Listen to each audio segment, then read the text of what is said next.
아남 이승만 박사는 7월 27일 그의 생전의 소원에 따라 동작동 국립묘지에 안장됐습니다.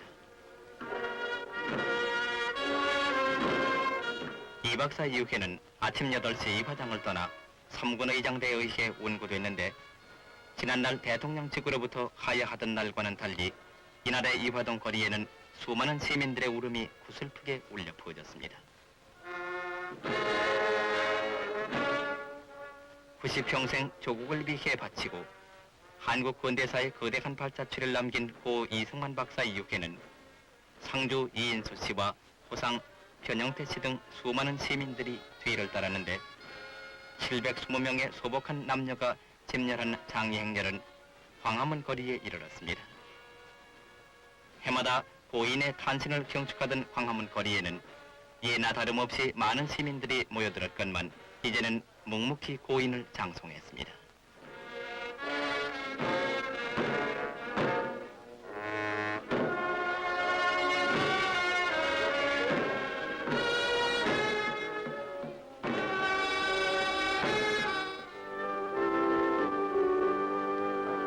정동교회에서 연결 예배를 가졌는데, 이 박사는 생전에 이 교회에 나와 예배를 보기도 했습니다. 김 목사의 주례로 연결 예배가 있은 다음 소복한 여인들의 헌화가 있었습니다.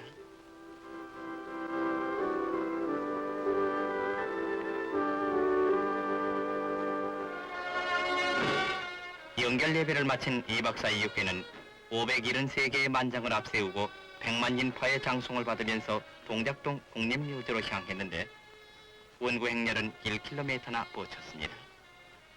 이 길은 이 박사가 반세기 동안의 망명에서 8.15 광복과 더불어 금이 환영하던 길이며 조국의 발전을 위해 동분서주하던 길이었고, 또한 하와이로 향했던 새벽의 망명길이기도 합니다.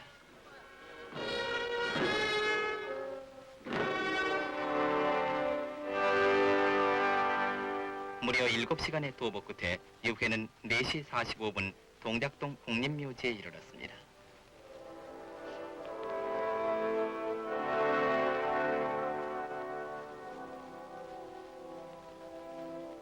해마다 현충일 날이면 이곳을 찾아 무명용사들의 명복을 빌었던 고인이 이제 이들 조국의 수호신과 함께 고이 잠들었습니다. 이날 박정희 대통령은 정일권 국무총리가 대독하는 조사를 통해서 이 박사는 몸소 역사를 짓고 또 역사 위에 숱한 교훈을 남겼다고 말했습니다.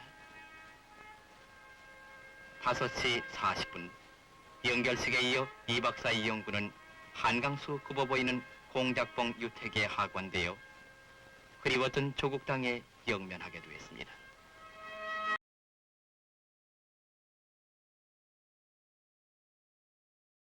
네, 우리 전 세계의 애국 국민 여러분, 또 전국의 애국 국민 여러분, 안녕하십니까. 수해로 인해서 많은 피해를 당해서 걱정을 하시는데, 전 세계적으로 이 폭염과 장마 때문에 참 고생을 합니다.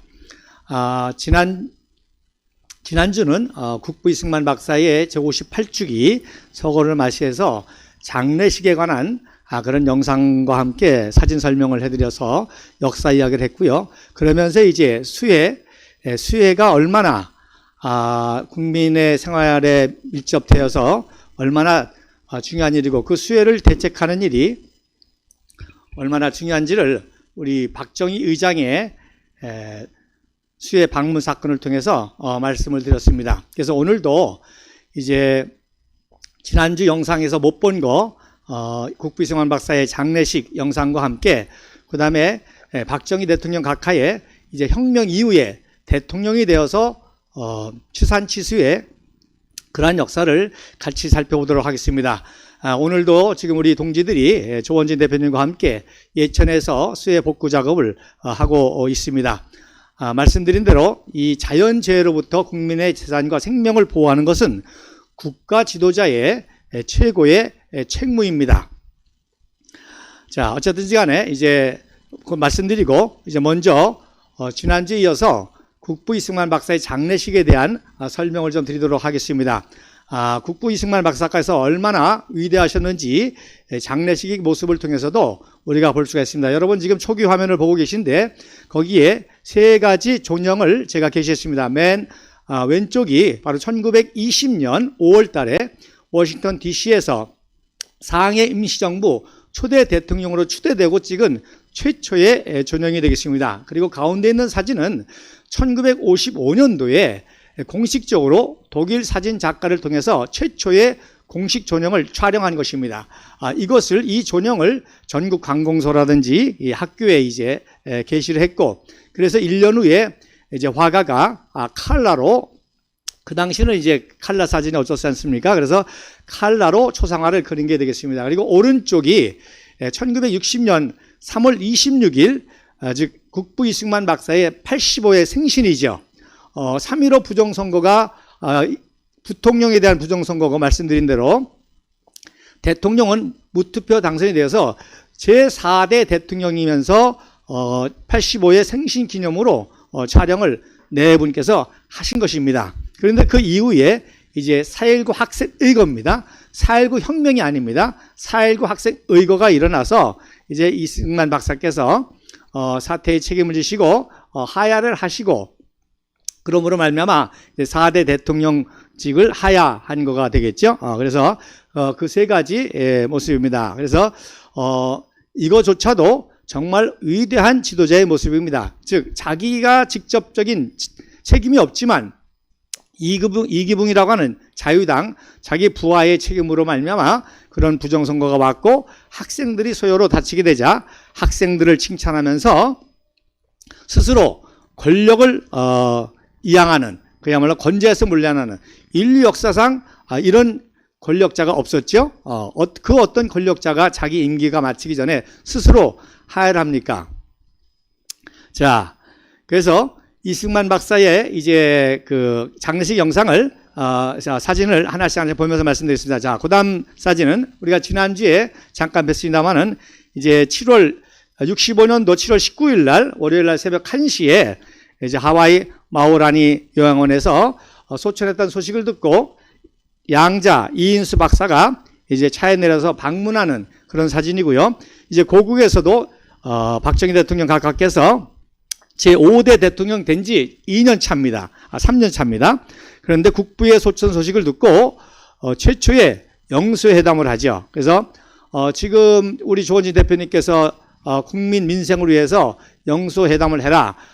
이재명이 야당 대표로 사법 리스크가 있긴 있지만 그건 그거고 국정은 국정으로 영수회담을 그렇게 권하는데, 그 최초의 영수회담이 바로 박정희 대통령 때 있었고, 이번에 이제 두 번째로 국부의 장례식과 함께 전국의 안정을 위해서 민중당, 그 당시 야당 대표죠, 박순천 여사와 회의를 하는 장면입니다. 그리고 이제 말씀드린 대로 그 다음 사진에 이승만 박사가 하야하고 장면 정권이 들어서면서 참 어이없는 그러한 또 법안을 만들죠. 즉 국부 이승만 박사의 정치 세력을 약화시키기 위해서 정치적 행동 금지법을 만듭니다. 그래서 이승만 박사가 정치에 관여하지 못하도록 아예 법으로 만드는데 참 어리석은 일 중에 하나입니다. 그래서 이제 국부 이승만 박사께서 소천하셨기 때문에 더 이상 이 법이 의미가 없어서 박정희 대통령 각하께서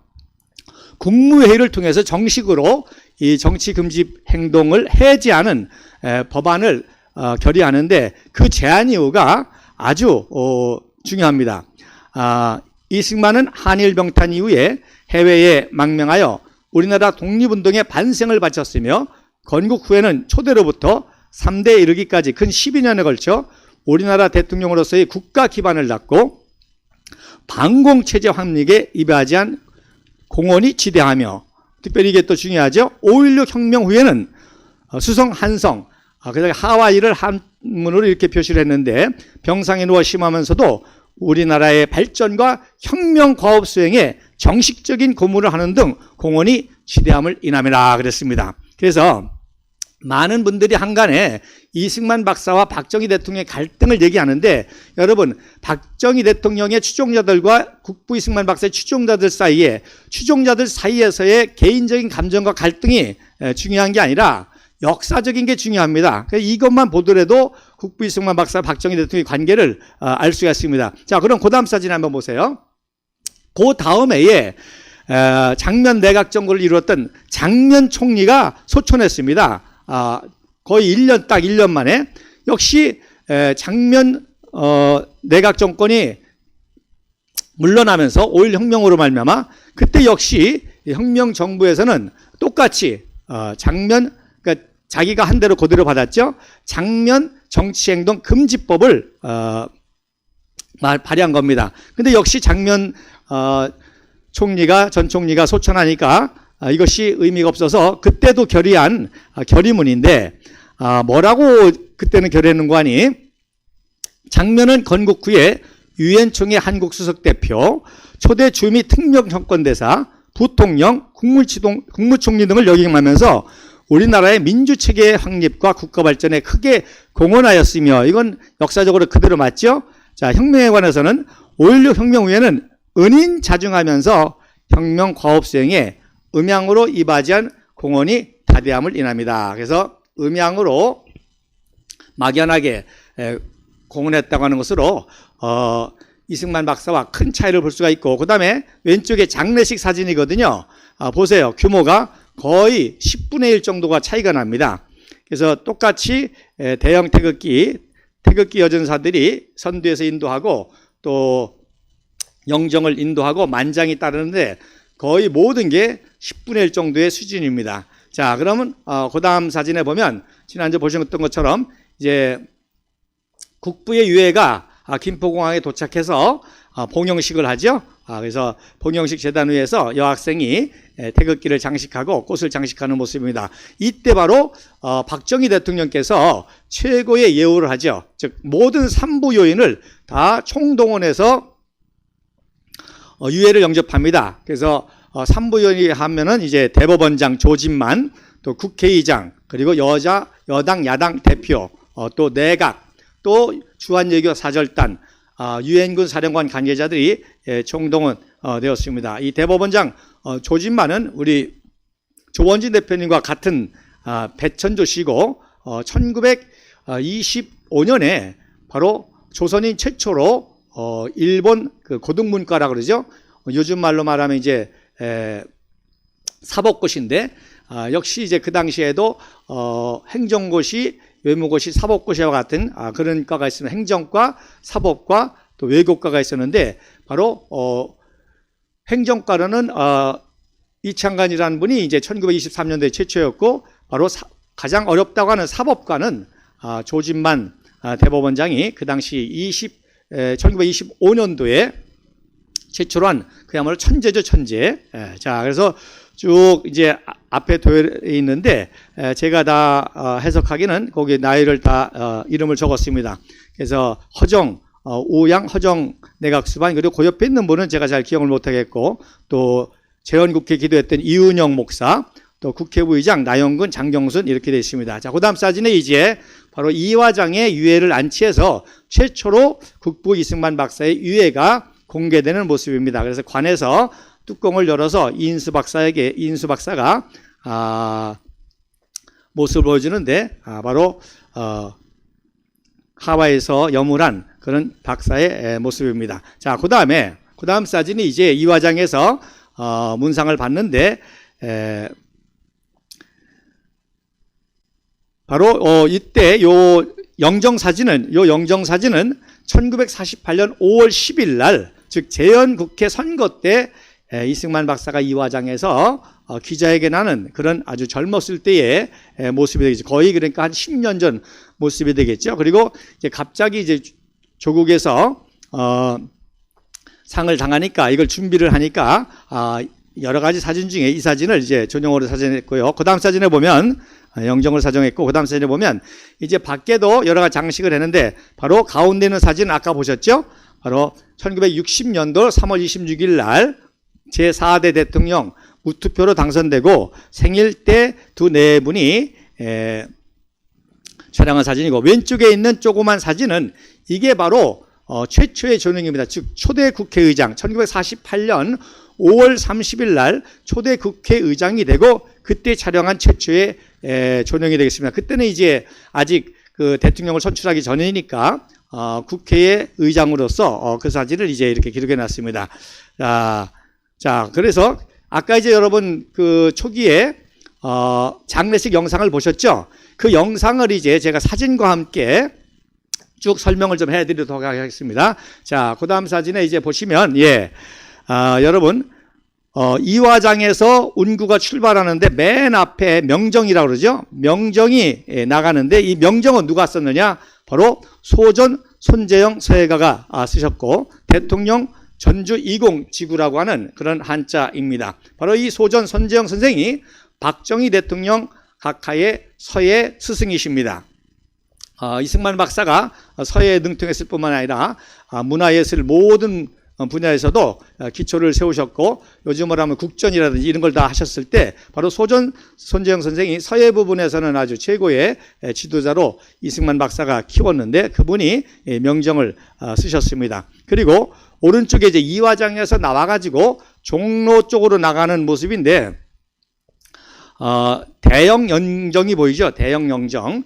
대형 영정은 그 당시 이렇게 대형으로 인쇄할 수 있는 기술이 없지 않습니까? 그래서 이승만 박사가 세운 인하대학교 있죠? 인하대학교 대학원생인 홍승홍이라는 청년이 밤새 이것을 영정을 그려가지고 이렇게 대형 영정으로 사용을 한 것입니다. 자, 그 다음 사진에 보면 이제 이화장에서 빠져나와서 종로로 쭉 내려오죠. 많은 분들이 이게 종로인지 어떻게 하느냐 그러는데 여러분 그 왼쪽 사진에 보면 제가 빨간 표시를 했는데 CLS 대한기독교서회의 그 건물이 보입니다. 바로 종로 2가에 대한기독교서회가 있죠. 그래서 CLS라는 것은 바로 기독교 문학 연합회 그 정도 기독교 문학협회 이 정도 되겠죠. 놀라운 것은 1910년 한일 합방이 되자마자 이제 실력을 키워야 된다. 그래서 기독교 단체에서부터 이렇게 독서 클럽을 만들어 가지고 청년들에게 실력을 키우는 독서 운동을 했던 거죠. 그래서 올해까지도 지금 123년 동안 계속 이어지고 있습니다. 그래서 기독교 서회 건물이 보이고 그 오른쪽에 이제 그 뒤를 이어서 나가는데 자, 말씀드린 대로 맨 선두에 바로 대형 태극기가 행진하죠. 우리의 지금 행진 대열과 똑같습니다. 그래서 태극기 여전사들이 대형 태극기를 행진하고 그 다음에 이제 한미동맹의 의미는 지난주에 말씀드린 것처럼 혈맹 관계요 형제 관계이기 때문에 그 다음에 우리가 성조기를 하고 그 다음에 이제 영정과 전용이 아니라 이제 지도부가 현수막을 들고 또 때로는 우리가 박정희 대통령 대형 전용기를 또 이렇게 들고 행진했죠. 그 다음에 이제 만장기가 따르는 모습입니다. 그 다음에 이제 운구가 따르고 있죠. 그래서 오른쪽 사진에 이제 방송 차량 뒤에 운구 차량이 지나가는 모습입니다. 자, 그래서 그 다음 사진에 보면 이제 정동제일교회에 들려서 장례비를 드립니다. 이승만 박사는 제가 다음 주에 또 특집으로 설명하겠지만 이승만 박사는 세례는 미국에서 장로교에서 받았고요. 1956년도 1월 달에 정동제일교회에서 선거에 의해서 장로로 피택이 되셨습니다. 그 당시에는 원로 장로라든지 은퇴 장로라든지 명예 장로라든지 그런 제도가 없이 다만 장로가 돼서 다만 직책을 맡느냐 아니면 직분만 가지고 있느냐 그랬는데 이승만 박사는 당연히 어떤 교육부를 맡는다든지 재정부를 맡는다든지 그런 부서를 맡지 않고 직분만 장로로 피택이 되었습니다. 그래서 정동제일교에서 또 물론 배제학당에 1895년 2월에 입학하면서부터 정동제일교회 채플에 참석했기 때문에 이승만 박사의 그 모교회라고도 할 수가 있죠.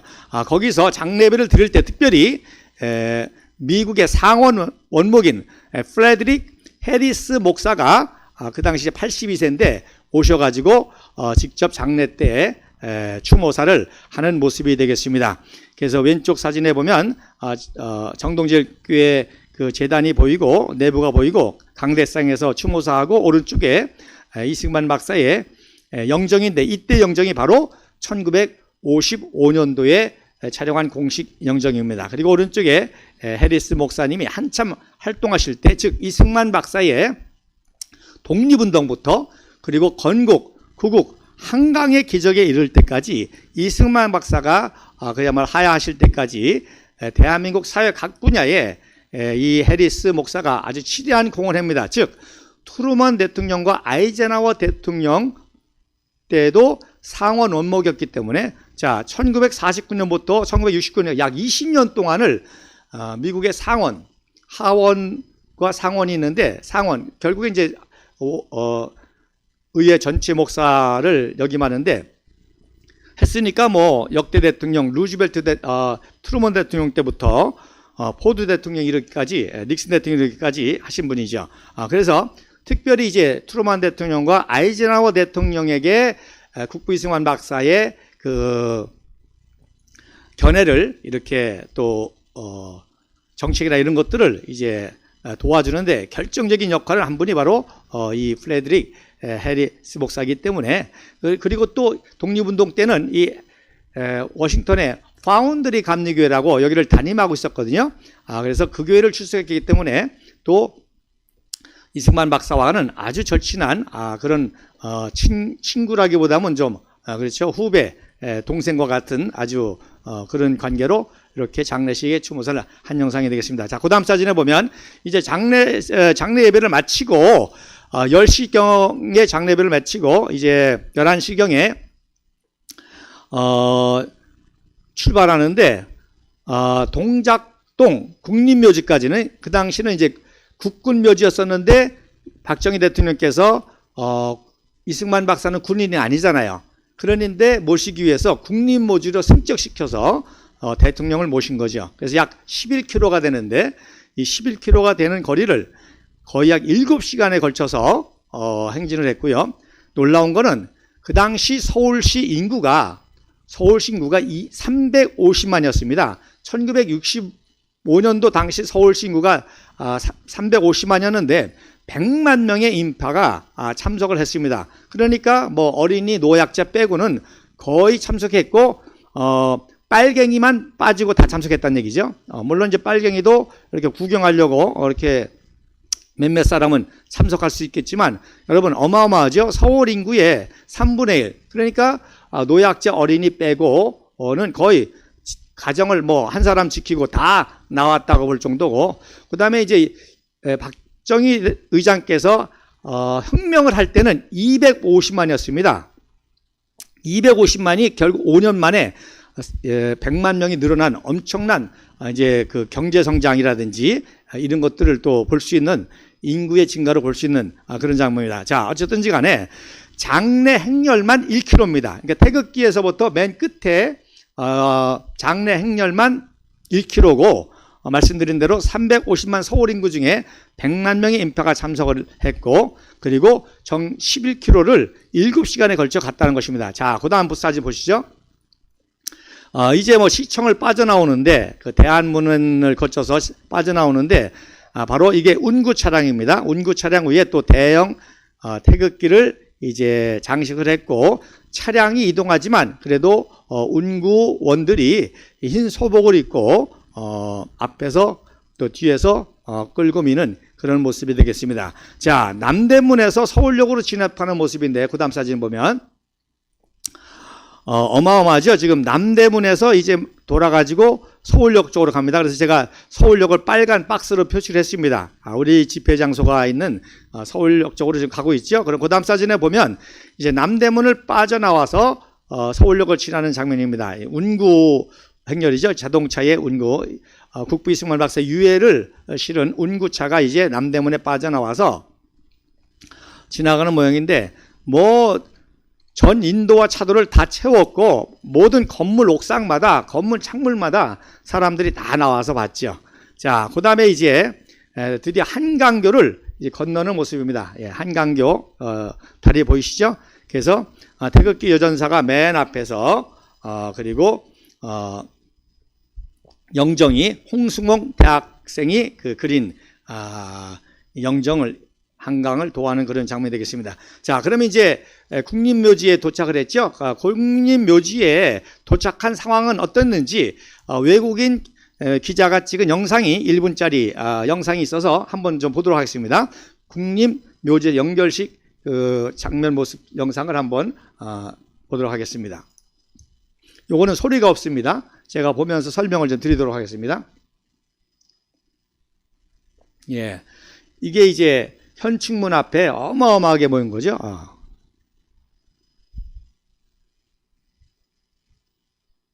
예. 그리고 이제 연결식장은 현충문 앞, 예. 이제 이동하는 거죠. 예. 연결식 후에 장지로 이동하는 모습입니다.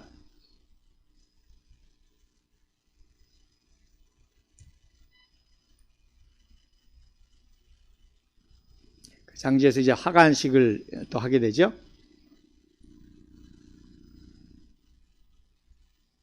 예.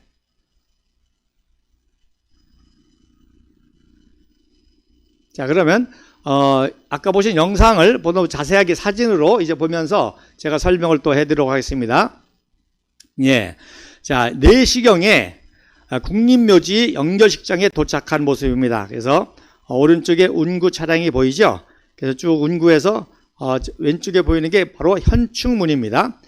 현충문 앞에서 우리가 기자회견하죠. 그 자리입니다. 바로. 자, 그 다음 사진에 보면 이제 연결식장 모습, 현충문 앞에 설치한 연결식장 모습인데, 고 전 대통령 우남 이승만 박사 연결식 그렇게 되어 있습니다. 자, 그래서 역시 여기에 이제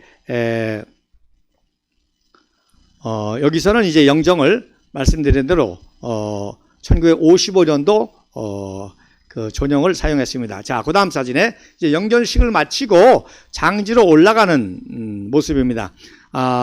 지금도 이제 거기에 뭐 탱크라든지 비행기라든지 이런 6.25 관련 전시물이 있었는데, 그 당시에도 있었던 것 같아요. 여기 뒤에 비행기가 있고 앞에 이제 수륙 장갑차가 있는데, 자, 맨 앞에 이화여고 학생들과 또 태극기 여전사들이 태극기를 이렇게 교대로 그러다 또 진행하는 모습이고, 그 뒤에 이제 영정이 따르고, 그 다음 사진에 보면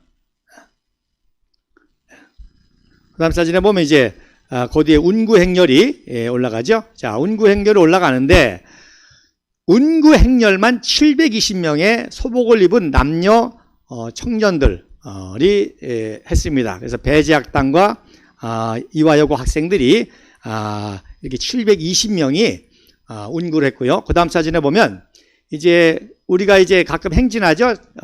국부 이승만 박사, 박정희 대통령 각각 묘소까지 행진할 때 그 개천입니다. 개천 옆에 이제 돌담을 올라가는데, 만장이라고 하죠. 만장만 573개입니다. 만장만. 어마어마하죠. 그리고 배제학당 학생들이 기술했는데, 우리 공화당 당원 중에 지금 유튜브 하시는 분 중에도 이때 만장을 든 동지가 계십니다. 자, 그 다음에 이제 하관식입니다.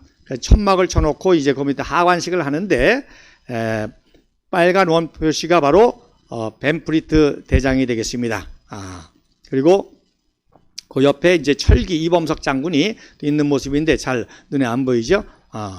하관식 하는 모습입니다. 자, 그 다음 사진에 이제 하관을 끝낸 다음에 묘지를 정리한 모양입니다. 그래서 십자가 모양으로 조성을 했고, 그리고 태극기는 조기로 개양을 했습니다. 자, 그 다음 사진에 보면 이제 이틀 후에 7월 27일 날, 바로 어제였죠? 7월 27일 날 방공포로 석방한 날 장례식을 거행했는데, 이틀 후에 이제 묘지 분봉을 다 정리한 모습입니다. 그래서 왼쪽에 보면 묘지에 분봉을 한 모습이고, 한강이 잘 보이죠? 정말 경치가 좋죠? 명당 자리죠? 그래서 한간에는 뭐 역술인, 풍수지리가, 지창용이가 동작동을 점지했다. 그거 다 세상말로 개소리 거짓말입니다. 이승만 박사가 직접 헬기를 타고 원태섭 중장과 함께, 그리고 미 8군 부사령관 페렌바우 중장과 함께 헬기를 타고 전국을 다 답사해서 결국 동작동을 선택한 것이고요. 그런데 이때 이승만 박사도 이렇게 국정운영을 했는데, 이번에 용산 문제가 심각하죠. 역술인 얘기가 나오고 무속인 얘기가 나오고. 여러분, 박근혜 대통령도 어떻게 연결했어요? 바로 최순실은 무당이고 최순실이가 청와대에서 구태했다라는 거짓말로 기독교인들을 아주 왜곡시켰잖아요. 특별히 기독교인들이 여기에 민감하니까. 그거 다 거짓말 아닙니까? 최순실은 무당도 아니고 또 더군다나 청와대에서 굿한 적도 절대로 있을 수가 없는 일인데 그렇게 선전선동으로 국민을 속였고 특별히 기독교인들이 목사와 장로들이 그 말에 다 거의 100%다 속았습니다. 그런데 지금도 윤석열 그렇게 엮어서 탄핵을 했는데 그 엮은 그 윤석열 검찰 정권이 역술인에게 또 엮여가지고 지금 자업자득을 하는 것을 볼 수가 있습니다. 그래서 이승만 박정희 대통령 다 철저히 이분들 천재인데 자기들이 천재인데 누구한테 의지할 필요가 없죠. 자기가 뭐 세계사적인 천재인데 모든 분야의 천재인데 그런 재미난 얘기가 있습니다. 최명신 장군인가요? 제가 갑자기 생각이 안 나는데 그분이 아주 명당 자리로 소문이 나서 장군 출신인데 명당을 잘 찾는 자로 왜 그러냐 그랬더니 전쟁에서 가장 중요한 게 지형지물 아닙니까? 그러니까 딱 보면은 저기다가 토치카를 세우면 좋겠다. 저기다 기관총을 설치하면 좋겠다. 저기다가 이렇게 해서 지형지물을 파악하기 때문에 묘자리도 마찬가지거든요. 여기다가 세우면 좋겠다. 그러니까 군사적인 지식만 있어서도 풍수지리가 필요 없어요. 가장 좋은 전략적 위치를 아니까. 하물며 박정희 대통령은 뭐 군인 천재고 이승만 박사는 그걸 떠나서 동서약을 이미 통달한 사람이기 때문에 직창용을 의지한다. 다 정복 좌파가 만들어낸 다 그야말로 세상 개소리 거짓말이죠. 자, 그 다음 사진에 보면 이제 이렇게 다 끝나거나 1년 후에 프란체스카 영부인이 참석하십니다. 그래서 장례식 때는 워낙 피곤하고 힘드셔서 못 오시고 1년 후에 영부인이 오셨는데 특별히 이승만 박사의 이제 생일날 맞춰서 오시게 됩니다. 90일째 생일날에 맞춰서 오십니다. 그때 이제 중앙대 총장 이명신 총장께서 영부인을 영접을 하시죠. 자, 그 다음 사진에 해상도가 굉장히 낮은데 바로 이제 이승만 박사의 묘지를 처음으로 프란체스카 영부인이 참석하는 모습입니다. 그래서 양자 이인수 박사와 며느리 조혜자 권사가 동행했고 초대 내무부 장관, 초대 비서실장, 미국에서 오자마자 비서실장을 했던 윤치영 또 이은혜 부부가 함께 참석을 했습니다. 자, 그 다음 사진에 이제 분향하는 모습이죠. 그래서 분향하는 모습인데 이승만 박사가 돌아가셨을 때에 제가 아직 이 애가를 지은 사람을 못 찾았는데 이런 애가를 썼습니다. 한국이 낳은 20세기의 영웅, 전 세계의 반공 지도자, 항일의 투사, 오호 슬프도다. 조국 광복의 거성, 건국 대통령 우남 이승만 박사는 승천하시도다. 삼천리 강산도 울고 삼천만 백성도 애통하도다. 이 애가가 거짓말이 아니죠.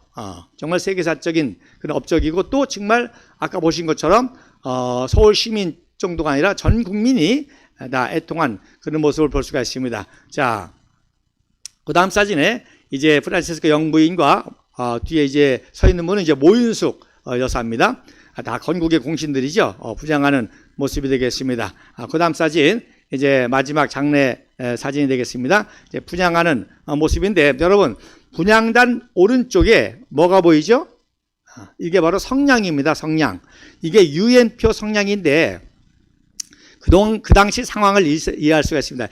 박정희 대통령께서 처음으로 산림 녹화 사업을 성공하고 여러분 요즘에 유명한 미루나무, 뽀플라 나무라고 그러죠. 뽀플라 나무 재배를 성공해 가지고 그 나무를 통해서 처음으로 조일 성냥 공장에서 천안에 있는 조일 성냥 공장에서 성냥을 만들었죠. 그러니까 1965년도 상황만 해도 이 정도였습니다. 성냥을 최초로 만들었다고 박정희 대통령이 조일 성냥 공장을 방문했을 정도니까. 근데 지금 뭐 성냥 정도가 아니라 이제는 우주선에 쏘아올리는 그런 최첨단 그런 국가가 됐죠. 그래서 이 조일 성냥 공장에서 만든 유엔 성냥의 모습이 되겠습니다. 자, 이렇게 장례식 사진 하나만 가지고도 우리 이승만 박사께서 얼마나 위대했는지를 우리가 볼 수가 있습니다. 자, 그러면 그 다음에 이제 이번에 수혜와 관련해서 이 치산치수가 얼마나 중요한지 여러분 그걸 제가 유명한 책과 함께 설명을 해드리도록 하겠습니다. 여러분 사진에 보시면 제가 두 권의 책을 소개하려고 합니다. 인류 역사 세계에서 강대국의 흥망성쇠를 연구한 아주 두 가지 중요한 책이 있습니다. 하나는 제레드 다이아몬드라는 분이 세계적인 석학인데 콜랩스, 붕괴라고 하는 책을 썼습니다. 이 책은 무슨 책이고 하니 쉽게 얘기해서 어떻게 해서 강대국이 됐는데 그 강대국들이 또 어떻게 해서 멸망이 되었냐 그거를 연구한 분입니다. 근데 이분은 두 가지를 특별히 강조했는데 좋은 자연 환경을 조성하면 강대국이 되고 그러다가 자연을 파괴하게 되면 그 제국이 망하더라는 거예요. 자, 그리고 이거는 특별히 에너지하고 연결이 되어 있는데 에너지가 풍부하면 당연히 세계적인 강대국 선진국이 되고 에너지가 고갈할 때 결국에는 제국이 망한다는 거예요. 근데 이 두 가지가 또 연결이 되어 있죠. 자, 만약에 에너지가 고갈이 되면 어떻게 되겠어요? 자연을 파괴하고 자연을 훼손하게 되죠. 그러면 에너지 고갈과 자연 파괴가 맞물려 가지고 어떠한 제국도 멸망하게 되는 거예요. 근데 그럼 왜 제국이 그렇게 갑자기 멸망하느냐? 자, 제국이 승왕하다 보니까 인구가 늘 거 아니에요. 인구가 늘다 보니까 에너지 소비가 많을 거 아닙니까? 그런데 그것을 그 에너지 소비를 제대로 못 맞춰 나갈 때 뭐가 와요? 에너지 부족 현상이 나고 그러면 자연을 파괴되고 그래서 멸망을 당한다는 겁니다. 근데 저는 이 책과 함께 한 가지 더 중요한 것을 지적하고 싶은 것은 지도자입니다. 지도자. 그러니까 아무리 자연이 파괴가 되고 에너지가 고갈됐다 하더라도 탁월한 지도자가 나오면 자연도 회복하고 에너지도 풍부하게 생산해서 강대국을 만든다는 거죠. 그러나 반대로 아무리 자연 환경도 좋고 에너지가 풍부한다 하더라도 사악하고 미련하고 어리석은 지도자가 등장하면 그 모든 것을 물 말아먹고 망하게 된다는 겁니다. 자, 이게 대한민국 남북한에서 그대로 이루어졌죠. 해방 당시에 광복이 되면서 남한과 북한이 나뉘면서 북한은 에너지가 풍부했지 않습니까?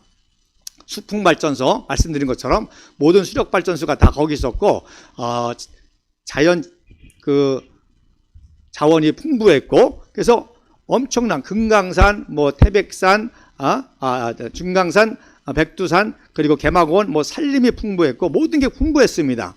남한은 거기에 비해서 농경사회로서 전력이 부족해가지고 수풍발전소에 소련 군정에게 돈을 줘가지고 수색 발전소를 통해서 전기를 공급받았습니다. 그러니까 에너지도 없고 또 산림도 파괴돼서 거의 민둥산이었잖아요. 그런데 이승만, 박정희라고는 탁월한 지도자가 나오니까 지금 뭐 삼천리반도 금수강산에 원자력 에너지로 세계 제1의 에너지 국가가 됐고 세계에서 제일 밝은 나라가 됐고 북한은 에너지 고갈로 여러분 전력 문제가 심각하지 않습니까?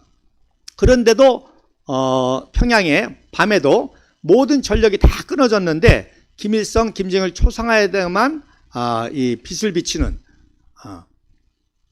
그런 이제 에너지 고갈 사태가 오니까 산림 훼손이 심각하죠.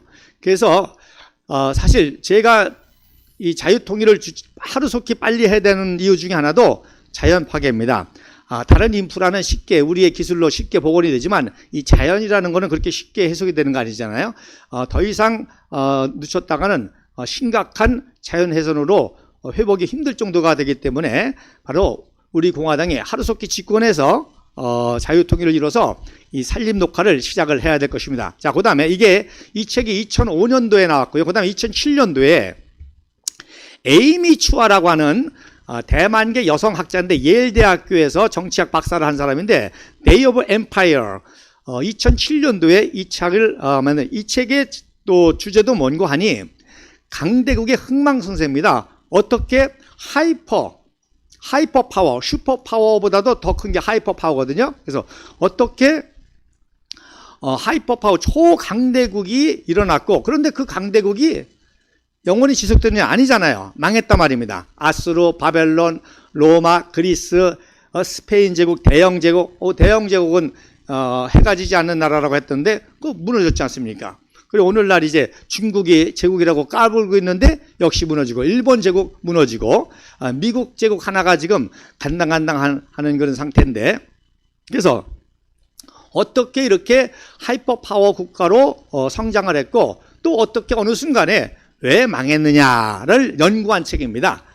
그런데 그 책의 핵심은, 키워드는 뭔고 하니 사랑의 상실, 포용성이라는 말을 썼습니다. 포용성. 자, 쉬운 얘기로 당나라 제국이 유명하죠. 당나라 제국. 당나라 제국이 왜 그렇게 제국이 됐냐? 바로 삼국시대 신라의 최추원이라고 하는 외국 사람이지만 탁월한 청년이지만 탁월하니까 외국인이지만 포용해서 관료로 쓰니까 당나라가 번성할 수밖에 없다는 겁니다. 조선 사람뿐만, 신라 사람뿐만 아니라 백제, 고구려, 또 위구르족, 중동에 있는 사람, 정말로 전 세계의 많은 민족들 가운데 탁월한 인재들을 포용성 있게 등용해가지고 제국이 됐는데, 근데 왜 그 제국이 또 한순간에 망하냐?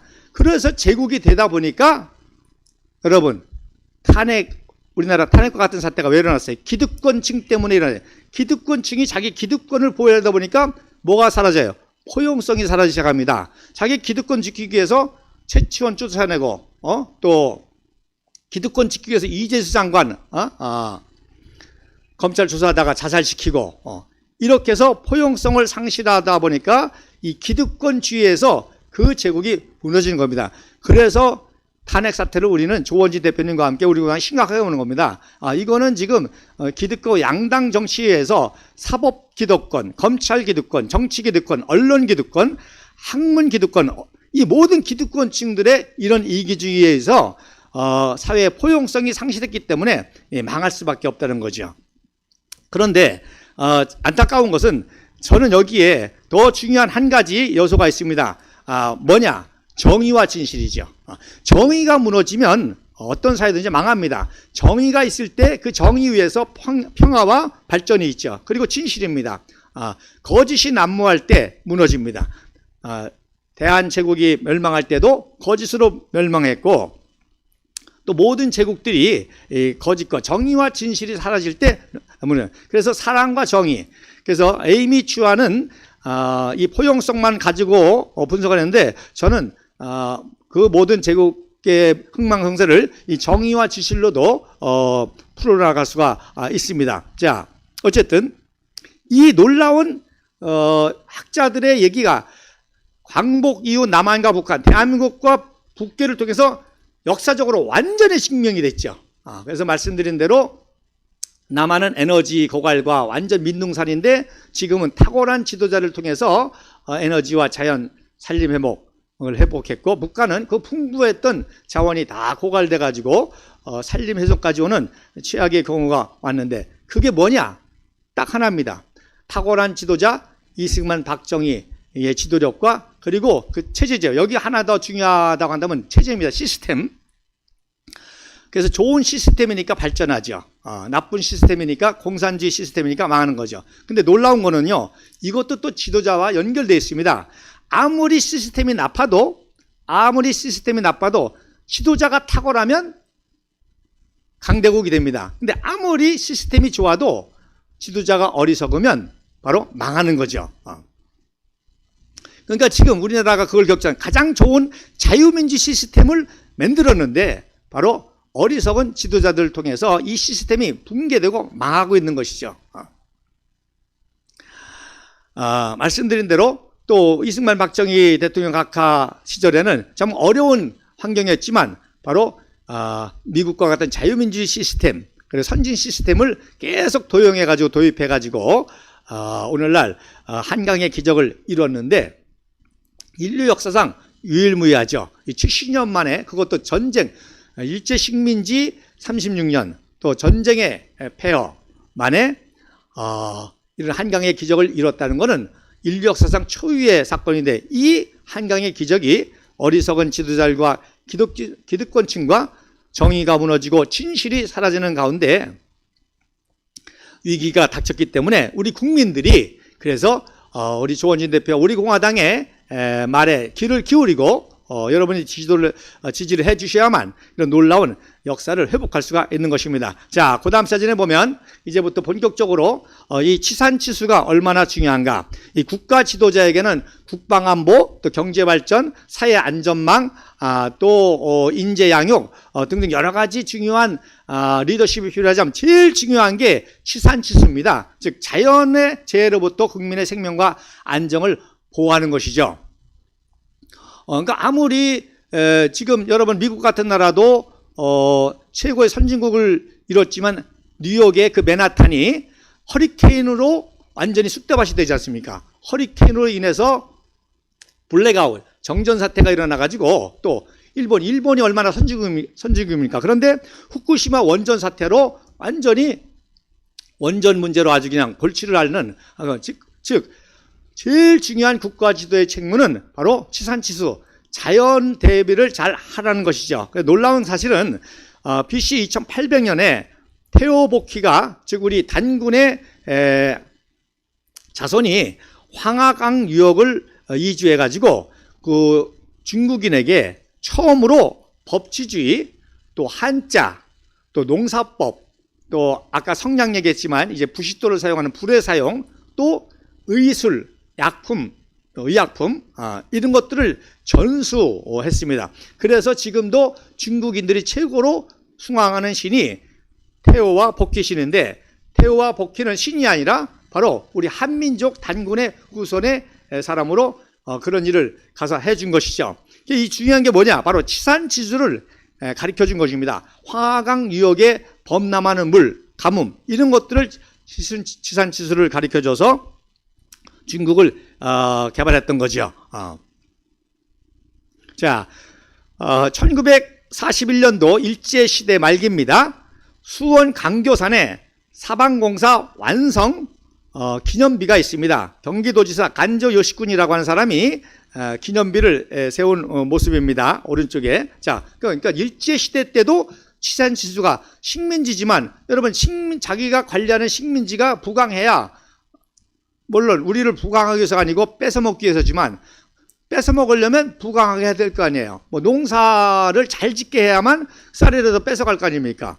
그래서 이렇게 일제 식민지지만 치산치수가 이렇게 중요하기 때문에 수원의 강교산 사방공사 사업 기념비를 세울 정도인데, 이번에 문재인도 그렇고 윤석열 정부도 그렇고 치산치수 수혜에 대한 아주 빵점인 것을 우리가 볼 수가 있죠. 자, 그러면 그 다음 사진에, 그러면 우리나라의 치산치수는 언제부터 시작되냐? 놀라운 사실은 이승만 박사가 자기가 광복 이후에 말씀드린 대로 미 국무부에서 소련 간첩 알거히스가 계속 방해를 해가지고 국무부에서 비자를 안 내줘가지고 못 나오잖아요.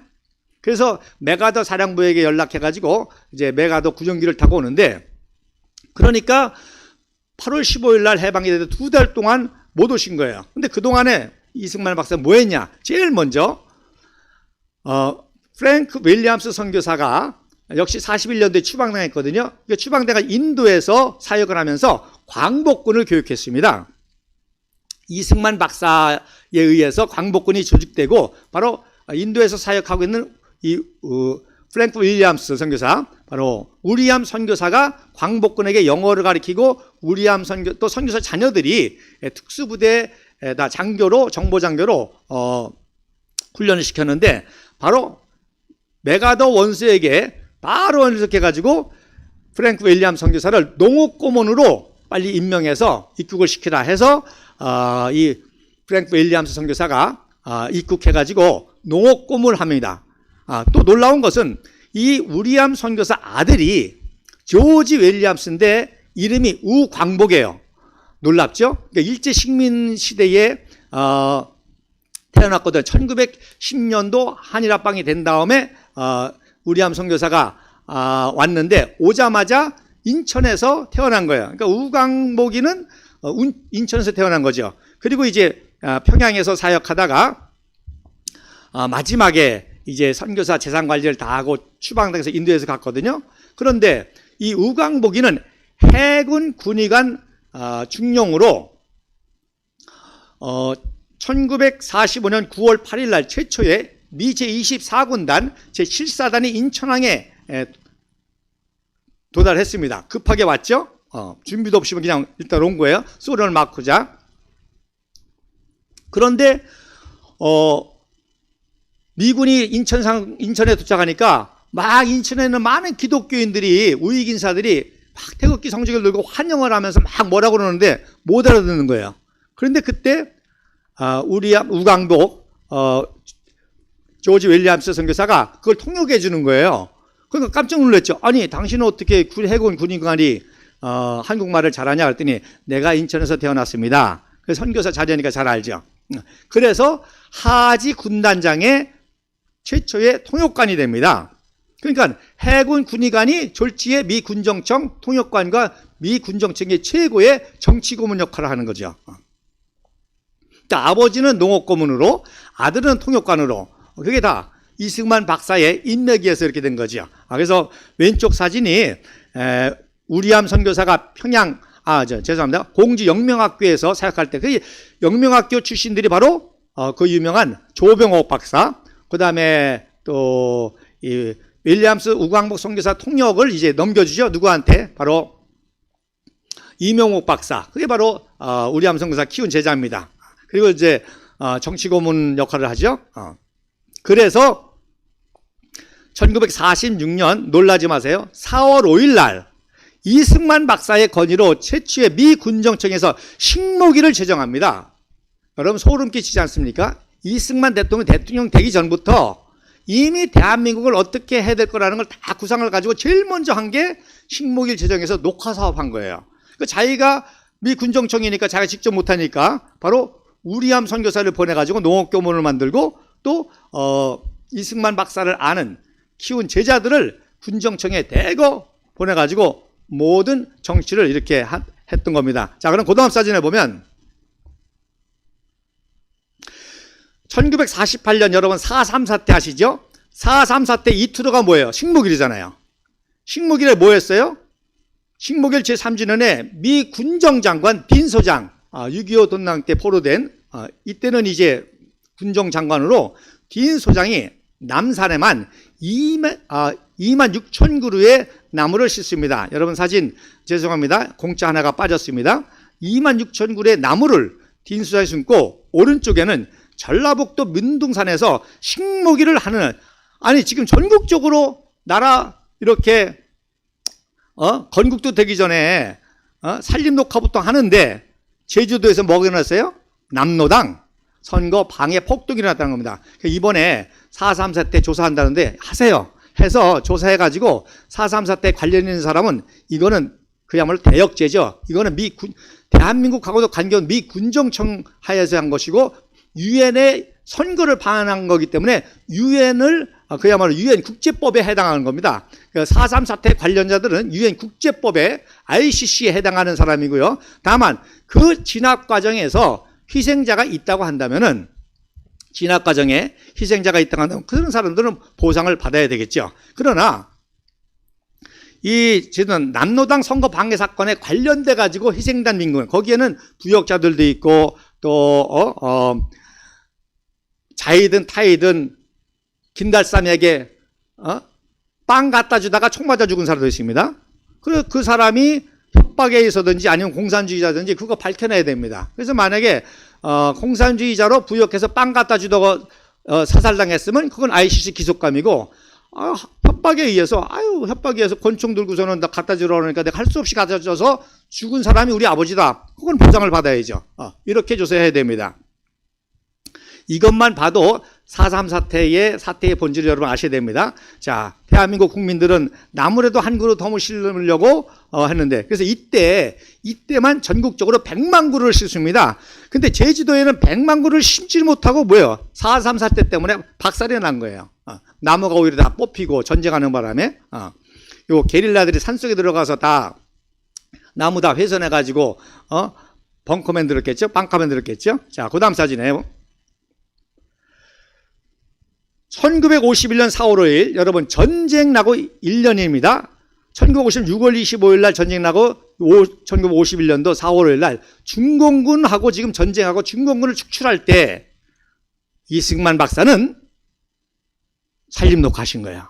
식목일날 보세요. 왼쪽에 나무 심는 장면이고 오른쪽에 뭐라고 연설하는 거니? 나무를 사랑하고 심어 가꾸어 금수강산을 만든 자.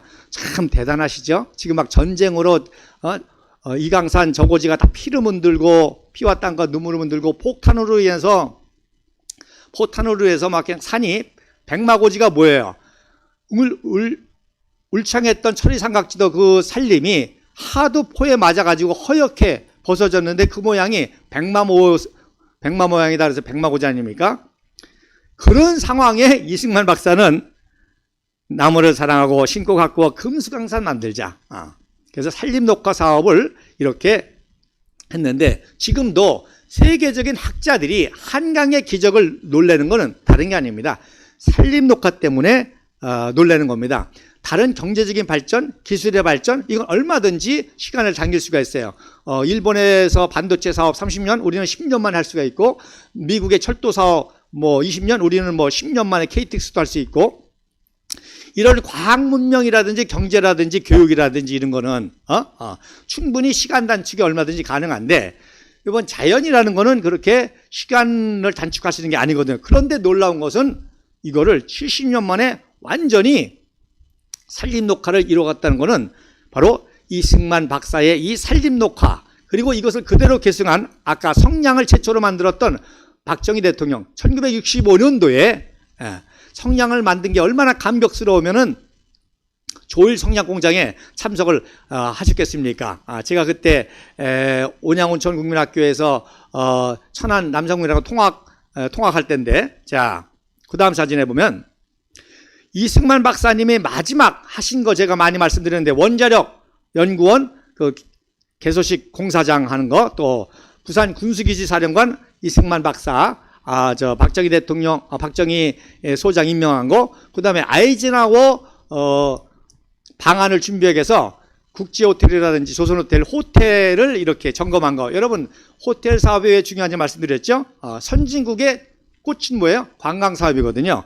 관광사업이 발달한 나라가 선진국 아닙니까? 이승만 박사는 이미 거기까지 컨셉을 가지고 이번 기회에, 그래서 오늘날 호텔 사업의 아버지도 이승만 박사고, 그걸 계승해서 최초로 호텔을 만든 분이 바로 박정희 대통령의 워커힐 사업입니다. 자, 그런데 그것만 하신 것이 아니라 1959년 11월 11일 날 시흥에서 사방사업 촉진 전국대회를 했습니다. 그래서 여러분 사진 자세히 보면 그 팻말마다 농림부, 전라북도, 전라남도, 경기도 이 팻말이 쫙 붙어 있고, 그때 요거를 또 관리한 게 누구냐? 제6관구 사령관 박정희 소장입니다. 육관구 관할 지역이거든요. 그리고 1960년도 4월 9일 날, 여러분 4월 9일이면요 4.19 나기 10일 전입니다. 여러분 이승만 박사는 그대로 국정수행을 다 하신 거예요. 자하문 일대, 여러분 자하문 아시죠? 서대문 넘어가는 그 자하문 일대 사방공사 현장을 시찰하는 그런 모습이 되겠습니다. 자, 그 다음 사진에 감동적인 또 사진이 있습니다. 1960년 4월 10일 날입니다. 경무대에서 단풍 묘목을 묘목을 손수 기르다가 이제 다른 곳으로 옮겨 심는 모습이 오른쪽 사진입니다. 그래서 요거는 제가 확실치 않은데 지금 여러 가지 사진 해독으로 봐서는 묘목을 지금 이게 심는 게 아니라 파는 거거든요. 그래서 파서 옮기려고 하는 마지막 그런 모습 중에 하나입니다. 그리고 이때 바로 이승만 박사는 전국적으로 3만 개의 단풍 묘목을 배포해서 심게 했죠. 그러니까 참 4.19 학생이고만 잘 정치적으로 안정해서 이렇게 해결됐어도 이승만 박사는 리더십에 전혀 문제 없이 놀라운 정말 한강의 기적을 이어갈 수가 있었겠죠. 그러나 안타깝게 하야를 하셨는데, 또 참 역사의 전화의 벽이라는 것은 아이러니한 게, 그래서 장면 정권이 들어서서 8개월 만에 나라를 물 말아 먹으니까 말씀드린 대로 지도자 문제가 생기죠. 그 체제 문제가 생기죠. 그래서 8개월 만에 나라가 망하게 되니까 5.16 박정희 반공 무혈 국민혁명이 성공할 수 있고 전 국민의 호응을 따라서 박정희라고 하는 인물이 등장하게 된 것입니다. 그래서 제가 말씀드린 것처럼 이러한 한강의 기적이 김영삼, 김대중 정권으로 IMF를 만나면서 또 대북 친북 정쟁으로 나라가 위기에 닥치자 박근혜 대통령이 등장한 계기가 되었죠. 박근혜 대통령의 탄핵이라고 하는 어이없는 이 거짓 공작 불법 탄핵 무효, 우리가 그래서 외치는 거 아닙니까? 그것이 정말 가슴 아픈 일이지만 감사한 거는 그 탄핵 무효를 통해서 조원진이라고 하는 정치가와 또 우리 태극기 국민들이 결합해서 우리 공화당이 이렇게 탄생했다는 것이 전화위복의 놀라운 역사가 아닐 수가 없습니다. 자, 그래서 이승만 박사의 회호 가운데 천하 제일강산, 그래서 천하를 빼고 제일강산, 그러니까 이승만 박사의 궁극적인 비전은 자유통일을 해서 한반도 전체를 삼천리반도 금수강서를 회복하는 게 꿈이었습니다. 이거 이상 비전이 없죠. 자, 그 다음에 이제 박정희 대통령 각하께서 이것을 이어받으시는데 제가 이번에 박정희 대통령의 유비무환이라고 하는 회호만 이제 그 다 조사해가지고 유비무환 회호만 가지고 박정희 대통령의 그 통치를 이렇게 풀어나가려고 합니다. 자, 오늘도 시간이 1시간이 거의 돼서 제가 그럼 요것만 서론적으로 말씀드리고 다음 시간에 같이 이어서 하도록 하겠습니다. 그래서 5.16 반공부의 혁명과 박정희 대통령의 각하의 정신은 한마디로 뭐냐? 유비무환 정신이었습니다. 그래서 1968년도 그 유명한 1월 22일 날 그 북파공장원 청와대 습격 사건이 일어나죠. 그때 박정희 대통령께 처음으로 7월 달에 유비무환이라고 하는 희호를 쓰십니다. 그래서 가운데 보면 이게 박정희 대통령의 친필희호인데 제8사단장 양봉식 소장을 위해서 아마 그 게릴라 이 또 선멸작전과 또 여러 가지의 중요한 역할을 하신 것 같아요. 그래서 그분에게 쓰신 희호가 바로 유비무환입니다. 이 양봉식은 여러분 오늘 다부동 전적비에서 이승만 박사 또 트루먼 대통령 동상 제막식을 했습니다. 그 다부동 전투 때 673 고지라고 제1사단 제11년대 3대대 제10중대장 대위로 40명의 특공대를 지휘해서 이 고지를 탈환한 아주 그 공을 세운 그런 역사가 있는 분인데 바로 이렇게 유비무환의 희를 써주셨고요. 왼쪽 사진에 보면 여러분 2월 21일입니다. 그 다음 날 그 현장을 직접 방문하십니다. 여러분 아직도 게릴라 잔당들이 숨어 있을 수도 있는데 참 용감하시죠? 직접 그 게릴라 침투한 그 북한산을 시찰하는 그런 모습이고요. 요 사진이 오른쪽 사진이 여러분 잘 받으시기 바랍니다. 이제 요 사진까지만 설명하고 다음 주에 이어가겠는데 이게 1969년도 가뭄, 그때는 이제 홍수가 아니라 가뭄으로 엄청난 민생의 고난을 당할 때 집무실에서 청와대 창가에서 백성들을 생각하면서 노심초사하고 걱정해서 이렇게 바라보는 그런 모습인데 여러분 이 사진이 굉장히 중요하고 이 사진에 나중에 또 나옵니다. 그래서 가뭄에 걱정하는 그런 사진인데 이날 박정희 대통령께서 밤에 박정희 대통령께서 그 당시에 모든 사회각분야의 엘리트들을 뽑아가지고 여러 가지를 시켰거든요. 그래서 이제 예를 들어서 농업관계는 사회치의 최고 청년 노화산이라는 청년을 이제 했는데 노화산이라는 청년을 부른 거예요. 그 당시 이제 신학생이기도 했겠습니다. 그래서 어딜 밤에 가자는 겁니다. 그랬더니 어딜 가는 거 아니에요? 원당 저수지에 가가지고 그 원당 저수지 메마른 그 물이 없는 그리고 그 옆에 논밭이 쩍쩍 갈라진 곳에 그 갈라진 틈바구니에 메마른 벼이삭을 짚고 박정희 대통령이 막 우시더라는 겁니다. 하나님 이 가뭄지에서 우리 백성들을 돌봐주시고 구원해달라고 비를 내려달라고 눈물로 기도했다는 겁니다. 그 얘기를 그 노화산 청년이 지금 저를 도와주고 있거든요. 그분이 저에게 직접 말씀해 주세요. 바로 그때의 사진입니다. 자, 이후로 그 다음 사진까지만 그냥 보시기만 하고 마치겠습니다. 그 이후로 유비무환에 대한 박정희 대통령의 통치력을 계속 이어서 다음 주 8월 2일이죠. 다음 주 이제 제 32차 때 말씀을 드리도록 하겠습니다. 오늘도 많은 시청 감사를 드립니다. 감사합니다.